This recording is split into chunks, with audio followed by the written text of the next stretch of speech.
বন্ধুরা এখন সকাল 10:30 বাজে। তো ছাদে চলে এসেছি রান্নার জন্য। তো আমি কোন জায়গাটা রান্না করব সেটাও আপনাকে দেখাবো। তো এইভাবে আমি ছাইটা তুলে নিচ্ছি। এই ছাইগুলো না তবে অনেক কাজে লাগে।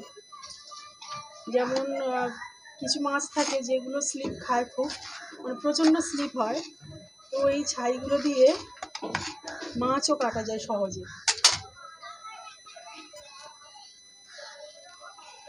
তো এই জন্য আমি কী করবো, এই ছাইটা আমি রেখে দেবো মাছ কাটার জন্য সুবিধা হবে। তো গ্রাম বাংলায় অনেকেই কিন্তু এই ছাই দিয়ে মাছ কাটে, ছাইয়ের সাহায্যে নিয়ে। এখানে দেখুন অনেকগুলো রাখা আছে। এবার আমি লেপে নেব চুলোটা, জল দিয়ে দিই। কাদা আমার রাখাই আছে। এইভাবে কাদাটাকে আমি একটু মেখে নেব কাপড়টা দিয়ে। এই কাদা জলের সাহায্যে আমি চুলোটাকে লেপে নেব। এইভাবে করে একটু লেপে নেব।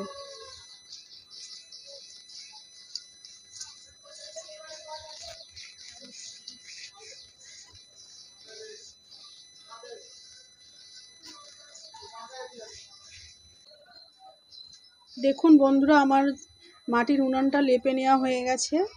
আমি একটু পাতলা করে লেপেছি, তার কারণ চুলোটা না লেপে এইভাবে মাটি দিয়ে খুব মোটা হয়ে যাচ্ছিল, মানে চুলোটা খুবই ভারী হয়ে যাচ্ছিল। আর এইভাবে ভারী হয়ে গেলে কি হয়, মানে আগুনটা খুব কম হয়, চুলোটা খুব ভালো জ্বলে না।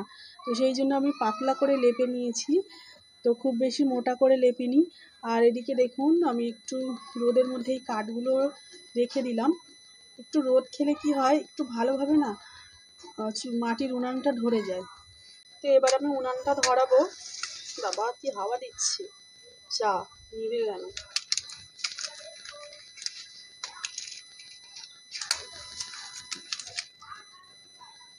পড়ে গেছে। বাবা ধরাতে পারবো তাই।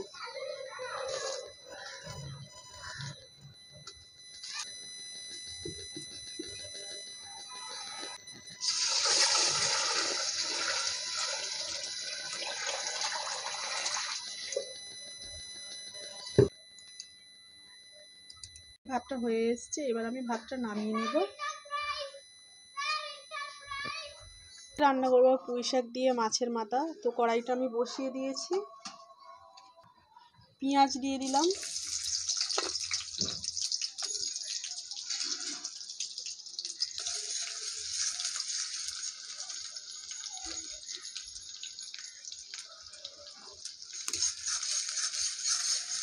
দিয়ে দিলাম কাল ভেজে রেখেছিলাম।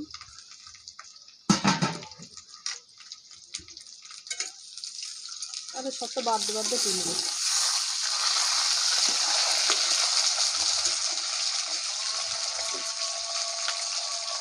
শুকনো লঙ্কা, আদা, জিরে বাটা, রসুন বাটা একসঙ্গে বেটে রেখেছি, দিয়ে দিলাম।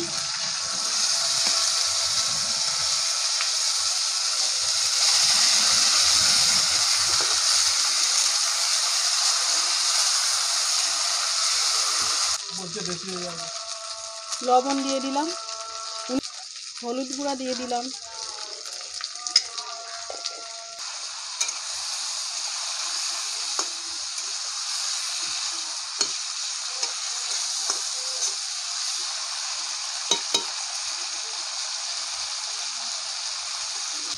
এবার আমি পুঁই শাকটা দিয়ে দিলাম।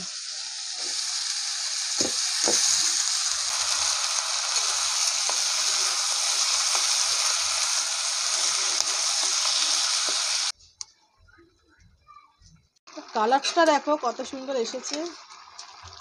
যদি ভিডিওটা ভালো লেগে থাকে অবশ্যই আমার চ্যানেলটা সাবস্ক্রাইব করে দেবেন।